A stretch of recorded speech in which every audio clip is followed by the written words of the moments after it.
Si a uno le pidieran que clasificara los crímenes, qué es más grave y qué es menos grave, uno tiene que referirse a algunos criterios. Por ejemplo, es más grave un crimen si la víctima no puede defenderse. Por eso consideramos que es peor la agresión contra una mujer que contra un hombre, porque en general la mujer puede defenderse menos, en general. Otro criterio que uno puede utilizar es qué tanto daño se ha causado. No es lo mismo robar 500,000 pesos a robar 500 millones de pesos. Y otro criterio que se puede utilizar es si hay alguna causa de parte de la víctima. No es lo mismo matar a una persona que me ha ofendido en el curso de una riña en la cual perdimos los estribos, a matar a una persona que no me ha hecho absolutamente nada. Este es el caso del terrorismo. Cuando un terrorista se va contra la población civil, lo que más nos escandaliza es que se trata de personas que no le han hecho nada. Pues estos tres criterios se cumplen en el caso del aborto y por eso se puede argumentar la posición que dice que es el peor de los crímenes de la humanidad. El daño que se causa es absolutamente irreparable porque se trata de la muerte. Además, la persona que muere no ha hecho absolutamente nada para merecer ese daño, que es un daño irreparable y en cierto modo infinito. Y además, se trata del ser más desvalido. Se trata de matar a un ser humano que de ningún modo podría defenderse. Yo creo que estas razones muestran ya de entrada la gravedad de ese crimen que ha sido llamado también vergüenza de la humanidad. Yo espero que en un tiempo no lejano la humanidad vuelva a mirar hacia el pasado y mire con horror los ríos de sangre que a fecha de hoy se están derramando, sangre inocente de niños en el vientre de sus madres. Espero que en programas y en momentos y encuentros como estos aprendamos a amar la vida, a defenderla y por supuesto a oponernos a todo lo que pretenda legalizar la muerte de inocentes. Las leyes tienen una fuerza y esa fuerza proviene de la justicia. Es la justicia la que da fuerza a las leyes, no lo contrario. Entonces, si una ley es injusta, esa ley no obliga. Si una ley dijera, por ejemplo, que se puede comprar y vender seres humanos, ese fue el caso en la esclavitud, eso no significa que ahora yo puedo comprar mis esclavos o mis esclavas. Que ningún católico se engañe, las palabras humanas no van por encima de la realidad de las cosas, ni por supuesto por encima de la ley de Dios. Pero hay que tener presente un detalle. No son razones religiosas las que en primer lugar nos llevan a rechazar el aborto, como seguramente se mira en otros aspectos de este programa y con otras personas. El daño integral, el daño total que causa el aborto no se limita a la religión. Se trata de la destrucción de seres humanos y de la sociedad humana. El hecho de la malformación, como tantas otras situaciones que podemos llamar incluso lamentables o desgracias que se presenten, no justifica el daño al inocente.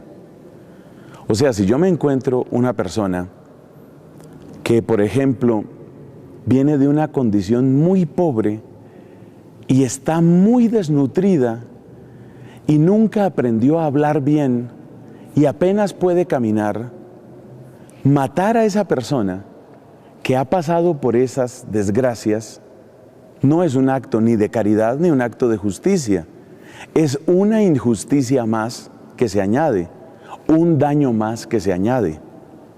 De modo que las malformaciones, si las podemos mirar como desventajas, lo cual en sí mismo también es cuestionable, se puede pensar que las malformaciones genéticas son desventajas. Esta postura o esa afirmación es cuestionable, ciertamente. He conocido de cerca familias, por ejemplo, con niños que han nacido con el síndrome de Down. Y he tratado también a estos niños. Y a mí me parece que si bien hay todo un proceso de reacomodamiento psicológico y de valores para descubrir el misterio que hay en esa vida, esas familias, y hay estudios científicos que lo demuestran, suelen ser familias felices, entre otras cosas, porque la expresión emocional y afectiva de estos niños y niñas, una expresión en cierto sentido mucho más pura, abre unos interrogantes y abre unas puertas y posibilidades bellísimas en las personas que están alrededor. O sea que lo primero que hay que cuestionar es la idea de que una malformación es siempre una desventaja. Eso no necesariamente es así. Pero aún suponiendo que sea una desventaja, ¿cómo vamos a comparar el tener una desventaja con el quitar todas las posibilidades? Que eso es exactamente lo que causa la muerte. La muerte significa la supresión de toda posibilidad de desarrollo. En ningún sentido podrá desarrollarse la persona una vez que ha sido asesinada. Entonces, si la naturaleza, una cuestión genética o lo que sea, ha puesto a ese ser humano en esa condición y en esa desventaja, suponiendo que es una desventaja, eso no se compara con que ahora nosotros, de una manera voluntaria, de una manera consciente y de una manera que no puede ser frenada por la víctima, vamos a destruirla. Entonces, la injusticia que se comete también en ese caso está perfectamente clara. Por no hablar de los muchos casos en los que se diagnostica con probabilidades y los que sean médicos pueden hablar con mayor propiedad de este tema. Yo tengo una amiga, colombiana ella, casada con un irlandés, y resulta que en el curso de su embarazo, todo el tiempo el médico le estaba diciendo, hay entre un 60, 70, 80% de posibilidades de que su niño venga con tal o cual malformación. Y el médico la invitaba a ella, casi la presionaba a ella a abortar. El médico mismo.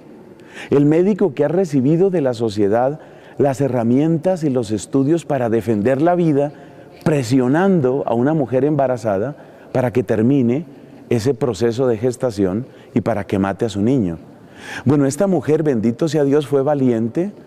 Ella dijo, venga como venga, mi hijo es mi hijo y así lo quiero. El niño nació perfecto. ¿Qué nos enseña ese caso?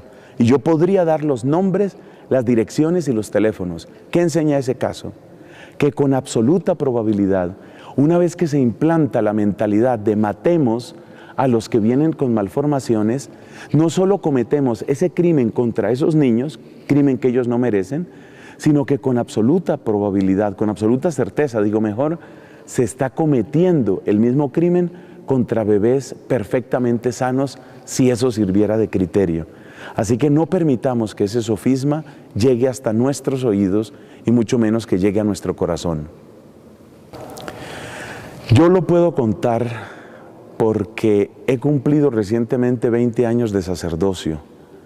Son 20 años al servicio del sacramento de la confesión. Son 20 años en los que no pasan lamentablemente muchos días sin ver nuevamente el espectáculo de las lágrimas de una madre que asesinó a su hijo. Una de las frases más brillantes en el sentido de cuánto iluminan de la realidad humana, en esto del aborto, dice así: el aborto no te desembaraza, te convierte en la mamá de un niño muerto. Y eso es lo que ve un confesor. Las lágrimas de esas mujeres, lágrimas que yo he visto por años y años, no son las lágrimas de unas mujeres libres de un peso, libres de un problema, son mujeres agobiadas por un peso, agobiadas por un problema. Y un problema del cual nadie les puede liberar, sino solo Dios y el tiempo y el amor que ellas mismas entreguen. Qué difícil recuperar la paz, porque resulta que casi todo en el cuerpo humano y especialmente en el cuerpo femenino habla de vida, grita vida, desde la forma de las caderas y el busto hasta la manera de procesar la energía en el cuerpo femenino, por no hablar de los ciclos hormonales y demás que tiene la mujer. Todo en ella le está repitiendo como una melodía que no termina: estás viva y eres para la vida, eres ministra de la vida. Que la mujer aborte no solamente representa la muerte del bebé, sino en buena parte es la autodestrucción de ella, porque es ir exactamente en contra de todo lo que su cuerpo le está diciendo. Es que antes de que lo diga el cura, antes de que lo diga el obispo, antes de que lo diga el Santo Padre, antes de que lo diga el catecismo de la Iglesia, el cuerpo de la mujer le está cantando, le está gritando: eres manantial de vida, eres ministra de la vida. Y llegar a contradecir todo eso causa unas fracturas psicológicas, espirituales, emocionales, que afectan el resto de la vida. Y eso se manifiesta sobre todo en el famoso conteo, Hoy mi hijo debería estar cumpliendo unos 12 años. Hoy mi hijo tendría 25 años. Y los llantos escondidos de esas mujeres, cuando ven un muchacho que se está graduando en una ceremonia, por ejemplo en la universidad, y dicen: ¿y por qué no está mi hijo aquí? ¿Y por qué no puede ser él el que se está graduando? ¿Y esa voz quién la calla? ¿Acaso esa voz se puede abortar también? ¿Acaso algún médico va a meterse en la conciencia de esa mujer y le va a sacar esa voz para que no la martirice más? Sin embargo, hay que dar testimonio que Dios es tan bello, Dios es tan grande, que puede también depositar poco a poco el bálsamo del consuelo y de la paz en esos corazones. Y por otro lado, pues no se nos olvide que la mujer no obró sola, el aborto no se lo hizo ella sola, y que tanto como ella, y así lo afirma la Iglesia, los que colaboraron en ese aborto, los que aconsejaron ese aborto, los que presionaron para que sucediera ese aborto, tienen una culpa que no es menor. En muchos casos es mucho mayor que la culpa de la misma mujer. Esta pobre está asustada, está desorientada, está oprimida por una cantidad de sensaciones y de emociones las cuales desconoce muchas veces, y entonces otras personas que deberían conocer mejor, como es la familia, como es el papá de ese niño, como es el médico, esas personas en vez de ayudar han hundido. Entonces es muy importante, y este es otro tema que yo creo que habrá que tratar con mucha seriedad, es muy importante tener en cuenta que el aborto no es un asunto femenino solamente, es un asunto que atañe a todo un sistema social. Muy bien. Dada la gravedad patente del aborto, dado el hecho de que significa una negación tan absoluta del don de la vida y un acto tan completamente contrario a toda justicia y a toda caridad, la Iglesia ha colocado una pena de excomunión, vamos a llamarla automática, unida al aborto. Técnicamente en latín eso se llama excommunicatio late sententiae, y eso quiere decir excomunión que produce su efecto por el solo hecho del acto cometido. O sea, ya está pronunciada la sentencia, ya está dada la sentencia. Eso quiere decir que, como norma general, tanto la mujer que aborta voluntariamente, como la persona que aconseja o que ayuda de cualquier manera a ese aborto, están excomulgados. Si la mamá de una muchacha la invita o la presiona a que aborte, esa mamá está bajo la misma pena de excomunión. Si el papá de ese bebé presiona a esa mujer para que aborte, la misma pena. Y por supuesto, el caso más horrendo es el de los profesionales de la salud que en vez de traer salud contradicen su propia vocación y destruyen el don de la vida. Esa es la excomunión. El derecho canónico anota, sin embargo, que el caso particular solo lo puede juzgar Dios, porque en la excomunión, como en las demás penas canónicas de la Iglesia, pueden darse ciertos atenuantes, incluyendo, sobre todo para el caso de la mujer, las situaciones de extrema presión psicológica o de ignorancia de la misma situación que enseña la Iglesia. Esos pueden ser atenuantes, pero debe quedar claro que la Iglesia ha reservado esta pena supremamente seria, esta pena canónica supremamente seria para ese caso, mostrando así la gravedad que tiene. Muy bueno que se sepa también que esa pena de excomunión no la puede levantar todo sacerdote. Está reservada a la Santa Sede, por supuesto, está reservada al obispo. Se supone que cada obispo tiene uno, especialmente un sacerdote, que se llama penitenciario en su diócesis, al cual le da esa facultad para que él también pueda absolver.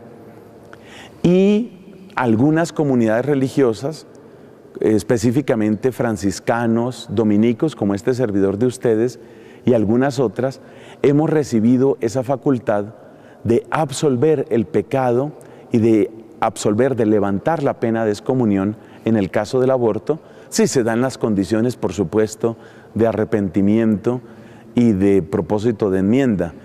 Que esto nos muestre sobre todo cuánto ama la Iglesia el don de la vida y con cuánta seriedad quiere que nosotros tomemos lo que significa cada ser humano. Es muy importante que subrayemos una vez más, hay caminos de esperanza incluso en los casos más extremos. Me refiero a los casos de personas que han abortado una o más veces. A través de la humildad se logran maravillas. Recordemos que la palabra dice que Dios no desprecia a los humildes. Eso es real. Y por eso incluye el caso de la persona que se humilla ante Dios después de cometer este pecado. Por otro lado, pues el poder que Cristo ha dado a su Iglesia es un poder real. Ese poder de atar y de desatar es real. Y así como es real la excomunión, es real la absolución que recibe la persona genuinamente arrepentida. Es decir, tenemos que creer en el perdón de Dios y en el poder reconstructor de la gracia. Y finalmente no se nos olvide que muchas de estas personas que por cualquier circunstancia llegaron a ese crimen, arrepentidas, convertidas, se convierten también en maravillosos apóstoles de la vida. Yo he conocido varias personas que tienen un compromiso total de defensa de la vida y un compromiso total de amor a la vida, y quizás eso pasó a partir de una experiencia pues triste, una experiencia de aborto que tuvieron. Y quizás es de los modos más constructivos de reparar ese daño. Yo pienso que una persona que ha pasado por esa experiencia, pero que luego tiene el consuelo de saber que ha salvado muchas vidas, definitivamente va a sentir en su corazón algo muy distinto. Pidamos al Señor que esa cultura de la vida crezca y florezca en todas partes, y sobre todo que nuestras mentes estén despiertas para evitar tantos sofismas y para pegarnos a la verdad de Cristo y de su Evangelio. Muchas gracias por este tiempo y que Dios los bendiga.